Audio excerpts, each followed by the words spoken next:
Hello, and welcome back to Tai'Shar Wheel of Time podcast. I'm Sam. I'm Will.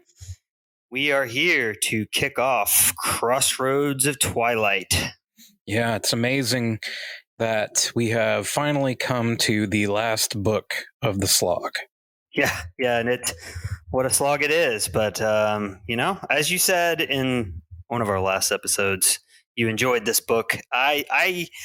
There are definitely chapters where I agree. Well, there are moments throughout this, and we will, of course, get into that in this and the coming episodes that I really love. But it is still very much a book that has long swaths of, okay, this could have probably been half this length. And if you look at the perspective list for this book, there are a couple of novellas in the middle. Yes. So, I'll avoid spoiling those. We'll get into them shortly. Okay. Anyway, so Will's going to kick us off on this one, so I'll let you do that. Oh, we're starting off as always, well, except for one notable time, but this time is not that time, with the prologue. One of those aforementioned novellas. Yes. The prologue has a title. It's Glimmers of the Pattern. Here's the thing. And now you're correct in saying that quite often the prologue is a novella as far as length is concerned. But this is in no way a novella when it comes to structure. This is very anthology. Small. Yes, very small anthology of unrelated, kind of often inscrutable vignettes. Yeah, I really prefer the Atlanta episodes with the main crew. That's just me. I understand the point of the anthologies, but really. Yeah. Similarly, I really appreciate the artisticness of like the backstory episodes in Mythic Quest, but right. Yeah, I'd rather be with the main characters. Yes. Oh gosh, really, in all honesty, most of the prologues you really want to read them, or at least read part of them. Right, this stuff comes back. It ends up being weirdly important. There is nothing in this that you will not be able to infer from later scenes. Right, but it adds a little extra color. Just a little tiny bit. If you just truly love the world of Wheel of Time, then by all means, you may read this and love it all. But if you are more in the I just give me the plot details, maybe and stop throwing extra characters at me. Yeah, and let's jump to the action or to the interesting characters. I just want to tell you, this is not going to be your favorite prologue, and could easily be skipped. So, as I think I did last time, I've divided this up by POV and given each one a rating according to kind of skip or skim. I don't very considerate. Yeah. I don't think I rated any of these a read. Starting at the beginning with Rodel Itilralda or Itilraldi or Itilralde. Itilralde, I think, yeah. I think the narrators say Itilralda, which is not wrong. Yeah, which is not the way it's spelled at all. And I would never have pronounced it that, giving it spelling. But anyway, if you like me are kind of a fan of Rodel, then by all means read this. I don't know. He's one of those more obscure characters that kind of has. He's one of the great captains, right? Yeah. He's got a special place in my heart because he's also described as being a little shorter of stature, which some people have accused me of. So. If you're not trying to get to the meat of this book, then you can absolutely skip this.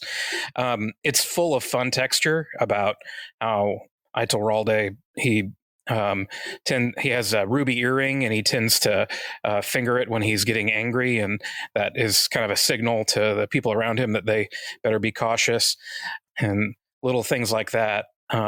Mainly it's just kind of color, texture. Someone on Reddit says it's the E is silent, it's Herald. I'm positive we're going to get some fan mail about this. Okay. I am curious. Do you stand with Michael Kramer and Kate Redding and say Itilralda, just with a at the end, or Itilrald? Yeah, that's how I pronounce it in my head. The reason I didn't know the the audiobook pronunciation is because I read the first couple of chapters in the book and then turned on the audiobook for like chapter 3, 4. But yeah, I always pronounce it in my head. It's her all day, but I pronounce many names wrong. So we'll continue. I'm sure someone will tell us the right pronunciation, and I will continue to get it wrong. It's fine. Like, as we said, if he's one of the great captains. He's from Ardaman, home of the Domani. Again, not to be confused with the Damani. Right. Whatever. The Domani. There you go. That's how they should pronounce it, or something. They should. Yeah. Domina. Domin. Okay. Anyway, in this scene, I Turilada. He calls a ceasefire basically between him and a few other army leaders to have a meeting where he pitches them on a plan for all of them to stop fighting each other and to strategically attack fight the Shan-Chan. Yes, the invading Shan-Chan. And reluctantly, they eventually all agree. And so that's the gist of this. I think I liked this scene just because it's been a while since I've read any Wheel of Time. I'm just like, yeah, it is a fun back scene. to the stuff. Yeah, it's not as boring as some of these other scenes are. Like this next one is just kind of like, fair. Okay, so Eamon Valda meets with Asanawa. Yeah, the High Inquisitor. They handle the light, and they discuss their next move, specifically a move away from the Shan-Chan. They talk about going through Murundi, but there are rumors of an Andorran army in Murundi. And as we know, the Andorrans are sympathetic to the Tarvalan witches. And then they talk about going through Altara, but the Saladar Aes Sedai and their army are rumored to be in Altara. So they're both just like, IDK, man, it just kind of sucks to be us right now. Right. And despite the fact that they are actively running from the Shan-Chan right now, they both agree that, gosh, those Tarvalan witches are the real problem. Right. This is really stay on message pretty well. So yeah, that one's a skip. Then Gabrielle Brawley. I said this could be a skim. Now you may be, saying, who is Gabrielle? Well, I read this chapter like a week ago, and I've already forgotten who she is. Yeah. She is very forgettable. She's one of the Aes Sedai who was sent to destroy the Black Tower, but instead got bonded by the Ashaman. Logain adjacent. Yes, exactly. Not only did she fail to accomplish her task, she succeeded at doing like the total opposite. And it would be like if an assassin was hired to kill a king and instead she ended up falling in love with him and marrying him and having his children. And did I just come up with a really great screenplay idea? I think I did. And all the roles will be played by Jeff Goldblum. Anyway. Yes. I give this one a skim because it does give you a bit of an update on what's going on in the Black Tower. Apparently, there are two solid factions that have formed, one behind Taim and the other behind Logain. And again, yes, that's who Gabrielle is bonded to. Logain is never a perspective character until A Memory of Light. Yeah, which is pretty like he's such a compelling, interesting character, and like up to this point, I mean, up until the very end, we see what he's doing, but not what he's thinking. Right, which is kind of unfortunate. It's you could almost have like at least one novel, probably a few, that tell this entire story from Logain's perspective. Yeah, for real. Yeah. That would be kind of interesting. Then we jump to Yukiri Haruna. I say this is a skip for me. It could be a skim for others, so it's a skimp. Sorry you wrote that. I thought it was a typo, but I'm good with it. No, that was actually my note. So whether you skim or skip, this depends on how interested you are in Aes Sedai politicking. There are no main characters, and there is no real advancing of the overall plot. It's more of a refresher on the current state of the White Tower under Elyda's leadership. And to summarize the state, not too good. Yeah. If you've ever been part of a large, unhealthy organization, then this is actually might be slightly triggering. Yep. It seems like Jordan probably was at some point part of a dysfunctional company or group or something, because like he nails it. He tells their story so well with these magic using ladies. Right. I guess, he did serve in the military, so maybe that was it. Hey-o! But seriously, to all of our military men and women, thank you for your service. Anyway. And also, you know exactly what we're talking about, I'm sure. Yes. No, I think every person I've ever known who has been involved in the military would laugh and say, yep, Agreed. Yeah. Anyway, basically everyone is huddled in corners and talking about each other. It's nice when they speculate about like which characters are dark friends and we know, and like, oh, well, if only you knew some information we knew. Right. All the Ajas have become much more siloed, and they're we hear about like the heads of the Ajas, the Green Captain General, which is right, a funny name. Yeah. As opposed to the head clerk. Right. The whole thing here is it's just like solidifying that Elida is a terrible leader. We know this already. And just reminding us that things are kind of heading towards some kind of inevitable conclusion. We don't know what that is yet, but it's like whatever. Sort of guess a little bit, maybe. I mean, we know, but even at this point, you can kind of guess. Right. Things are just ramping up as far as like I say, the dysfunction in the White Tower. So it's the whole thing with like the Black Aja cloak and dagger, like who's Black Aja? Like, just the stakes don't feel high enough because there's no one we care about here. Right. Like, okay, if they off Elida, like, Right, exactly. And I don't know if it was a miscalculation or it's the fact that Jordan realized too late he didn't have characters. You needed like a Supergirl in there or something. Right. I don't know. Or have introduced. Yeah, like if he had introduced us to somebody earlier or made us like one of these characters, the thing is, none of them are. Yeah, if Alvy Aaron had been like interesting and sweet, even though, you know. Right. Like that would have been like, I want one genuinely bad person who's like charming. Yeah. In like a good way, like not just a manipulative way, like, oh, you can see how they came to that conclusion, Right. So but still trying to kill everyone. I don't know. Anyway. Right. Well, I mean, but all this group of Aes Sedai that are hunting for Black Aja, they're all very forgettable and not. They are. Their names are completely interchangeable. Like if you told me a name and said, is that one of the captured Aes Sedai in the Black Tower or one of the White Tower Aes Sedai who's trying to find the Black Aja or a member of the Black Aja, I would not know. Yeah, and that's the issue.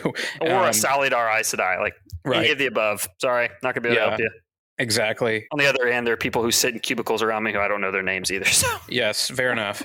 Yeah, there's a handful of folks that I've worked with for like 10 years that I'm not entirely sure what their names are, So yeah, as a refresher, there is a group of Aes Sedai who are trying to suss out the Black Aja. Among them, who are they? Does it matter? They're working hard, and we appreciate that. Their method is to watch the sisters scan in the med bay and check to see if they're the imposter. Yeah. So, and if you don't get that Among Us reference, I'm sorry. What they're really doing is getting the sus sisters to re-swear on the oath rod, and they have tracked down at least one Black sister, and they found out from her that the Black Aja operates in cells of 3, so that any given sister only knows 2 other Black Aja sisters, and each of those she knows knows one other beside her. So anyway, if that makes sense, it's a way so that if they're caught, they can only give up those 2 sisters, making it harder to figure out who's a dark friend. So anyway, enough of that. Then we go to Gowan, which I rated this one a skip, but it's not for the reasons you think. I know we all think Gowan is the absolute worst.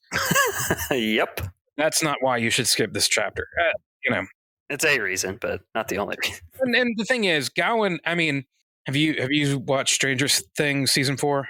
I have, yes. Yeah, okay. Gowan is an awful lot like, and I forget the character's name, but the guy who Chrissy's boyfriend.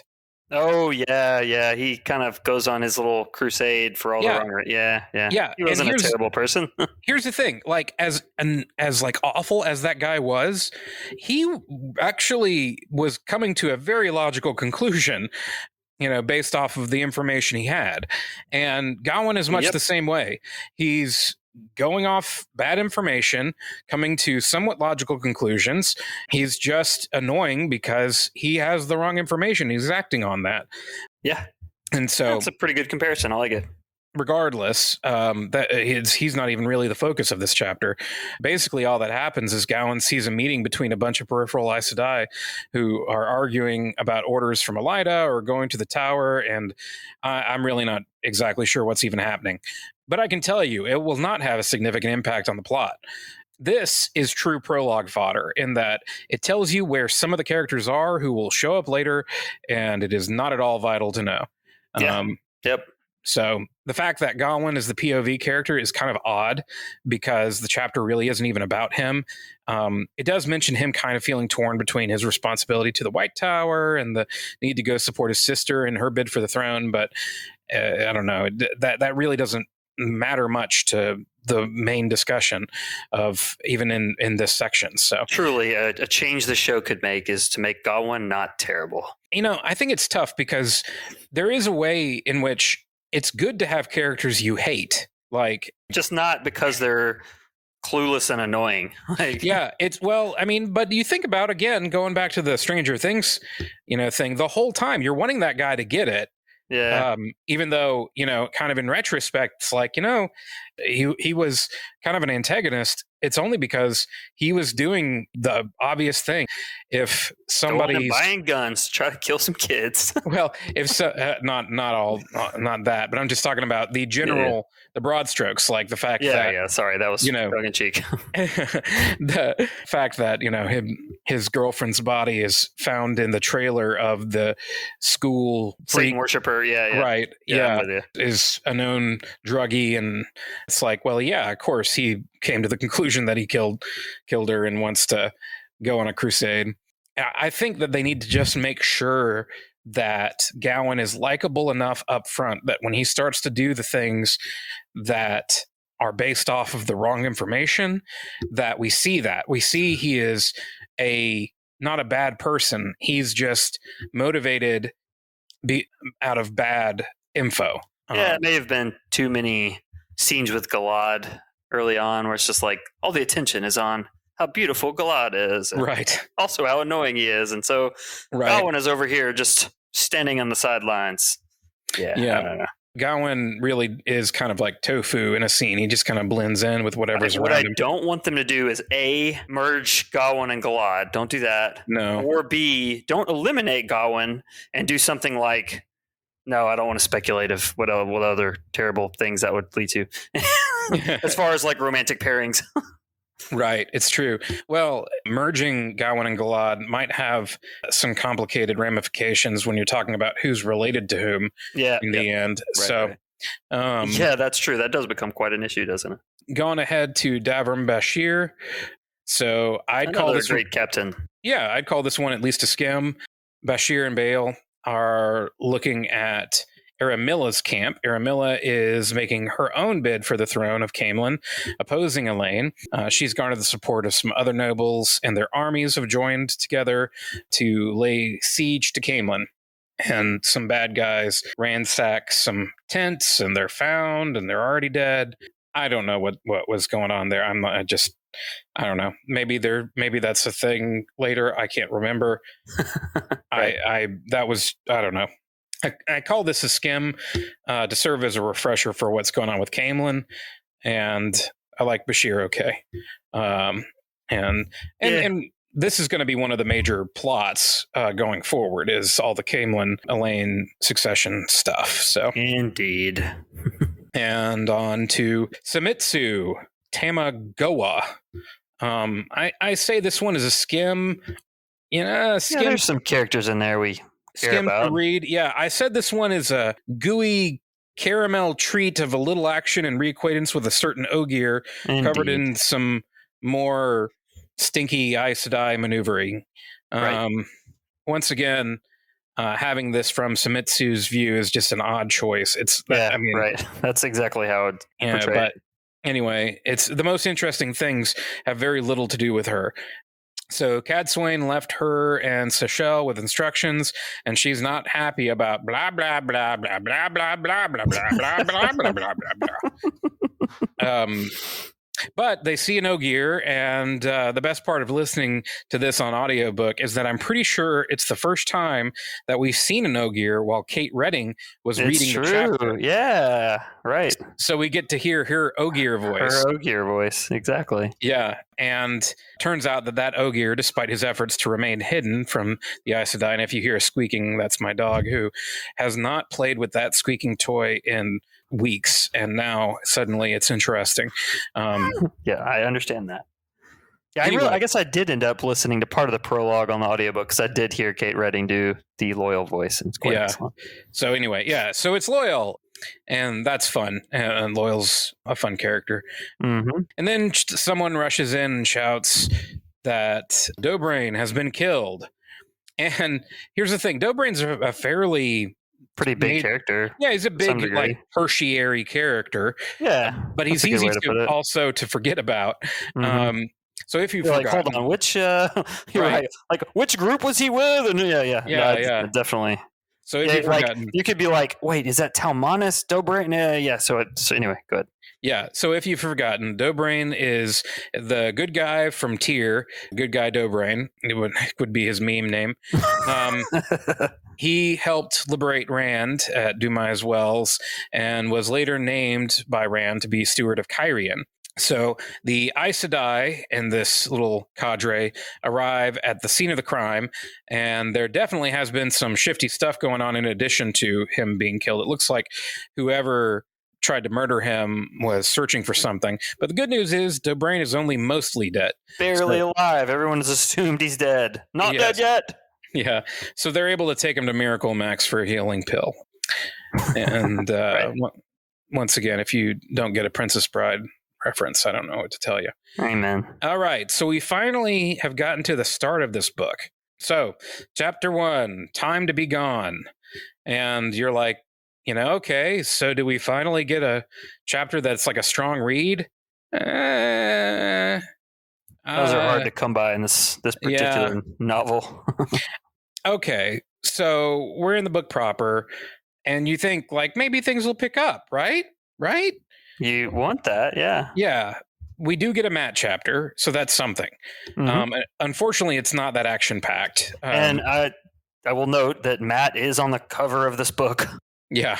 Ironic, since most of the book does not feature Matt. And Winter's Heart, Perrin was on the cover of that book. Most of that book did not feature Perrin.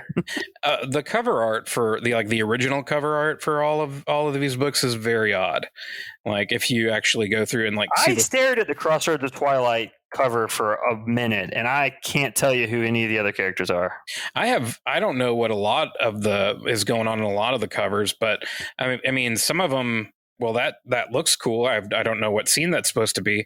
And then others, it's like, well, so is that Rand, or is that, is this, anyway. Yep. For the people who are reading this book when it first came out, after having read the previous book when it first came out, so you may have been years between readings, this chapter may be very helpful because it helps, kind of refresh us. But for us who just finished with Matt Steering Escape from Ebudar, we don't really need it. Yeah, to be fair, that was me. I bought this book at Barnes & Noble, and I was super, super psyched. So, yeah, well, I was just thinking about kind of the interesting thing, because if you're writing a series, it makes complete sense to do this, to do the refresher. And I mean, pretty much everybody does some of that. I think probably some ways in which Jordan doesn't do as much of it as he could, or maybe even should, but it makes for things when you're like reading them all. Oh yeah, back to back. It's like, oh, I just read this. I don't want to read a recap. Just like, I need a skip recap button on Netflix.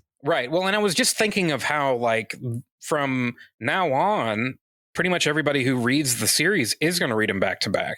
Yeah. And so probably, and that's true of almost any series, like after they're all out, assuming it continues to be popular after its initial release, the vast majority of people then who will read it across the history of mankind will read them back to back. So, anyway, so that's true. All that to say, even though it's a Matt chapter, this is very much a skim just to kind of refresh you of where he is. I'm also fairly sure that that's Tom Maryland on the cover. Otherwise, I'm sorry. This is a very strange cover. Go ahead. So yes, no worries. This chapter is just a reminder of who's with Matt, namely Aeginan, Bael Domon, Noel, Vannon, the 3 Aes Sedai, 3 Suldam, and of course Tuon and Selucia. I think the cover has a male version of Tuon and Selucia on it. I'm just kidding. I can't tell who these two people are. So yeah, they're all outside of Ebu Dar with Val and Lucas Circus awaiting time to leave, so it won't seem too suspect in the wake of Tuon's disappearance. Keenan and Matt are pretending to be lovers who have escaped her abusive husband. That's for the circus people, I guess. They're currently walking back to the circus camp, and that's really all you need to know about this chapter. Yeah. This really easily could be a skip, but it's the first chapter. It's one of the only Matt. It's one of the only Matt chapters. Yeah, you only have a few. Maybe read it. Yeah. So I feel like that earns it at least a skim. Then chapter 2, two captains, continuing the trend that we've had in the last few books of just having multiple chapters that are really one prolonged chapter. Yeah, seriously. Still Matt, same place, same time. And they arrive back at the camp with the circus, and they find some Shan-Chan soldiers speaking with... I'm sure they have shoulders. Yes. I realized in my notes, I meant to say Luca. I was like, Shan-Chan soldiers speaking with Luca, but I got confused, and so I wrote some Shan-Chan soldiers speaking with some Shan-Chan soldiers. Excellent. So, yes, that would be great. No, Luca was talking to the Shan-Chan. Turns out they weren't even looking for the fleeing Aes Sedai or Tuon, but instead are just trying to commandeer some horses from the circus. They don't even get some because Luca has a note from the High Lady Suroth that says, I can do whatever I want to do. Mm-hmm. Or at least that's what I imagine is like Ron Swanson's note in Parks and Rec. And they're like, okay, never mind. After they're gone, Luca turns to Matt and he's like, why can't we leave? And Matt basically says, okay, we can now. And then the dice begin to roll in Matt's head. And that's all that happens in this chapter. Chapter 3, a fan of colors. Give this one a read, primarily for one reason, but I'll say another reason is that this is one of the last times we hear from Matt for a while. Mm-hmm, it is. So anyway, Jordan continuing to display his incredible ability to cram one chapter's worth of content into 3 chapters. We stick with Matt, and he goes to visit the wagon where Tuon and Selucia are. During this interaction, Tuon makes a promise to not attempt to escape, and that's when the dice stop rolling in Matt's head. And Tom shows up and tells Matt that sadly Queen Tai'Lan has been killed by the Golem. Mm-hmm. And oddly, Matt feels sad about this in spite of everything. It's so weird that like a lot of the deaths that happen in Wheel of Time happen off screen, and even if it's a character that's been somewhat significant for a period of time, not the first time that's happened, not the last. Yeah, it is interesting. A lot of bodies are found, which that was the way Shakespeare did it. A lot of deaths occurred off screen. So it's just so different from so much of television these days. I mean, you think of the obvious comparison. Yeah, I don't know. This whole thing, we've talked about the kind of problematic nature of Tai'Lan. Yeah, for sure. It is somewhat odd that Matt feels sad about this. Is it like a Stockholm Syndrome thing? Or, I guess we're just supposed to understand that their relationship was complicated. Yep. To make matters worse, Tai'Lan's head was ripped clean off. Yeah, that's one good reason why Jordan wouldn't have wanted to put that on screen. It's just not his style usually. Well, and also, of course, in this case, there really wasn't exactly a perspective character. I guess we could have had the Golem. The perspective. we could have at least had the person who discovered her. A really grisly depiction of her body and head being separate. I don't know. I think there's some talk here of people in Ebu Dar starting to assume that Matt and or some of his party may be responsible for Tai'Lan's death. I don't know. I could see the show going with a much more malicious, darker tone with Tai'Lan's character if they wanted to, making her death more victorious than sad. But again, I actually don't hope. I hope they don't do that. I hope they skip this whole plot line. I can hope for that, but I just feel like they won't. You're probably right. We've talked too much about her already. Then Jolene's warder, Blaeric, which is basically Eric, but with a bleh at the beginning of it. Right. This just sounds like somebody's trying to disguise the name of somebody whose name Sounds is like Eric. somebody's really drunk. Blurk, hey, Blurk. Anyway, he shows up and tells Matt that Jolene wants to see him. Jolene. Indeed. Matt arrives to find the three Aes Sedai and Suldam, who are arguing over whether they should go to Lugard as planned. Matt says, we're going to Lugard. In the midst of this, one of the women mentions that somewhere far off, a massive amount of Saidar has been channeled. First time we're getting this report in this book. This is the fundamental reason I dislike this book, I think. Oh, yeah? The more I think about it, because the way this spread out across chapters, this same report happening, we're like, this book is taking place over a short period of time. Yeah. And it's just like we're catching up with a whole bunch of people over a short period of time, like all during the last 2 or 3 chapters of Winter's Heart. And it's like, come on, man, just get past this already. Like, move past it. But we keep going back to it several times. Pacing wise, I agree with you. I said, but at the same time, the moments when they are reacting to the channeling, and then that's fair. It's well done and it's kind of compelling. Well, I agree with that. I like that, but also, as we know, channelers can feel channeling nearby, but we haven't seen what people's reaction is to a massive amount of power. Right. The whole idea is they shouldn't be able to feel it. Right. Because it's never been that much. Right. I mean, it's like more than has ever been channeled, more than any person is supposed to be able to handle. I love how he has to keep finding reasons to keep them from going there because none of these characters were present. Right. Well, and by the time they would get there, it wouldn't matter. But if they, use gateways. Maybe.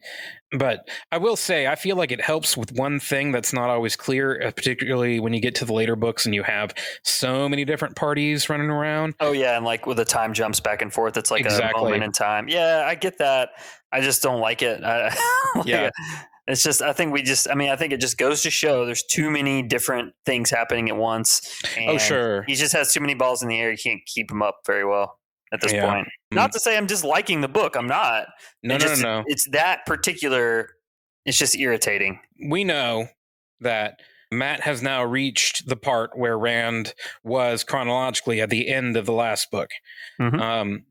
Because if you need me to spell it out for you, that channeling is Nynaeve linking with Rand and using the Chodan Call to help cleanse the taint. Funneling the taint into Shadar Logoth. You may be wondering, were they successful? What are the ramifications? We won't get to that until we get everyone caught up on the end of the last book. Exactly. So buckle in.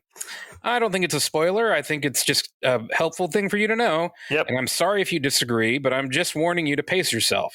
Right, because that's what everyone wants. I mean, that is also it, I think. When I bought this book, I was thinking, all right, we saw the end of the last book. We know that there's this big change that's happened in the world. Let's see how everyone reacts to the thing that has changed. Yes. Oh, wait. We don't get that. That doesn't happen. Yeah, to be clear, on my first read through, I did not enjoy this.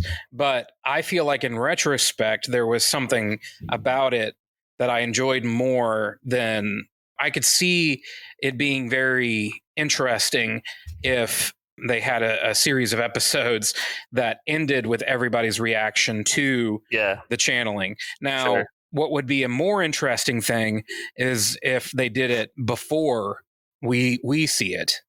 Right. Sure. I could see that. Not that I want them to do this, but if you could make it interestingly enough, you could do a whole season that is just everything that happens with Matt and everything that happens with Perrin and everything that happens with Elaine and Right. Each episode is catching up with a different one of kind of the main characters. And then at the end of it, it's like, whoa, where is all that channeling? Yeah, sure. But anyway, build up to it. Yeah, I get that. So bottom line, guys, it's going to take a long time before we hear from Rand again. So it's going to be like halfway through this book. All right. That is all for this episode. So Rand, nowhere yet to be found, but we know where Matt is. Indeed. Thanks for joining us. If you'd like to donate, as usual, on our website, tsmpodcast.com, there is a donate button. You can also find us on the socials, Podcast TSM, not TSM Podcast, Podcast TSM. If you have a thought you'd like to share with us, drop us a line, stuff@tsmpodcast.com. If you like what you have to say or to argue with you, we will bring it up in our next mailbag episode. And until next time, Tai'Shar Manetheren.